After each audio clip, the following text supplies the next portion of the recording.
పచ్చని చెట్లు ఆహ్లాదకరమైన వాతావరణంలో ఫ్యాక్టరీ అధికారులు సిబ్బంది కుటుంబ సభ్యులతో కలిసి విందు స్వీకరించడంతో పాటు ఆటపాట కబుర్లతో ఈ వన సమారాధన చక్కటి వేదిక అని సిహెచ్ శ్రీనివాసరావు పేర్కొన్నారు. అచ్చంపేట జంక్షన్ నన్నయ్య యూనివర్సిటీ ప్రాంగణంలో కోరమండల్ ఇంటర్నేషనల్ లిమిటెడ్ ఆధ్వర్యంలో వన సమారాధన కార్యక్రమం ఉల్లాసంగా ఉత్సాహంగా సాగింది. ఈ కార్యక్రమాన్ని ఉద్దేశించి స్థానిక కర్మాగార ముఖ్య అధికారి సిహెచ్ శ్రీనివాసరావు మాట్లాడుతూ పచ్చని చెట్లు ఆహ్లాదకరమైన వాతావరణంలో ఫ్యాక్టరీ అధికారులు సిబ్బంది కుటుంబ సభ్యులతో కలిసి విందు స్వీకరించడంతో పాటు పాట కబుర్లతో ఈ వన సమారాధన చక్కటి వేదికగా రూపొందింది అని అన్నారు.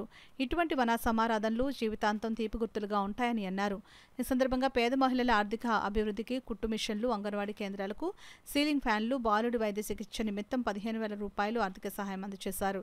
ఈ కార్యక్రమంలో జనరల్ మేనేజర్ పద్మనాభం, మహిళా సంక్షేమ సంఘం అధ్యక్షురాలు వెంకట దుర్గావతి, కార్యదర్శి మల్లీశ్వరి, కోశాధికారి శ్రీదేవి, సభ్యులు లక్ష్మీ సృజన, మోహిని కుమారి, లక్ష్మీ, ప్రభ, రత్నం తదితరులు పాల్గొన్నారు. సో లేడీస్ క్లబ్ మెంబర్స్ అందరికీ గట్టిగా మీ అందరి తరఫున చప్పట్లు కొట్టవలసిందిగా కోరుకుంటున్నాను. సో ఎందుకంటే ఇంట్లో కుటుంబ బాధ్యతలు ఉంటాయి.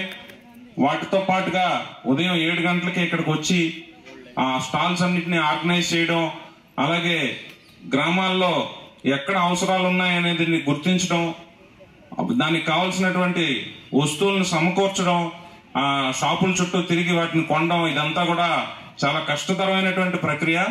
ఎందుకంటే ఒక పక్క ఫ్యామిలీని, ఇంకొక పక్క లేడీస్ క్లబ్ బాధ్యతల్ని, వీటన్నిటిని కూడా మేనేజ్ చేసుకుంటూ సాటి వాళ్ళకి ఎంతో కొంత ఉపయోగపడాలనేటటువంటి బాధ్యతతోటి సహాయం చేస్తున్నటువంటి లేడీస్ క్లబ్ కి మనందరి తరఫున గట్టిగా చప్పట్లు కొడుతూ ధన్యవాదాలు తెలియజేయవలసిందిగా కోరుకుంటున్నాను.